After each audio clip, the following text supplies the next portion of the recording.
Team South Africa is at an Africa Investment Summit held in London today. Finance Minister Tito Mboweni is in attendance. Now, the summit is aimed at strengthening post-Brexit UK-Africa trade ties. And UK Prime Minister Boris Johnson opened the event earlier. Our UK correspondent, Oli Barrett, was there, and he joins us now live from London. Oli, good to have you, and good afternoon from this side of the world, I suppose. Let's start with what happened at the opening today at the Africa UK summit. We know that Prime Minister Boris Johnson had given an opening speech. The Finance Minister of South Africa, Tito Mboweni, is also in attendance. What came out of today?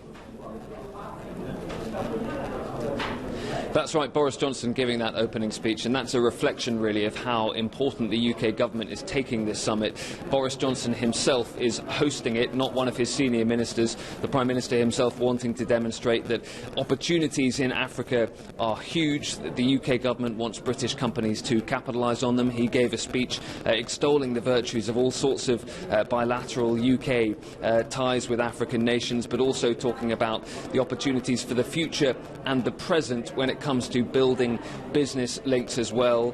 You mentioned the fact that South Africa's finance minister is here. He is one of many senior dignitaries that have come to London. 21 African countries in attendance, around 1,500 people at the summit. And we've also seen Prince Harry arriving here at the event as well, despite the fact that he is, of course, involved in some issues of his own within the role that he's going to play in future in the royal family. He has been here at this event again, an attempt by the British government to show just how importantly it is taking this UK-Africa Investment Summit. Now, that of course Boris Johnson, as you've mentioned, would like more British companies to do business with Africa. But what has been Africa's response, Oli, if any, to what the Prime Minister had said? Well, certainly part of the response can be seen in the high-level delegations that have been sent here. A number of African leaders are here in person, not President Ramaphosa himself, of course, but a number of senior African officials have come from those 21 countries.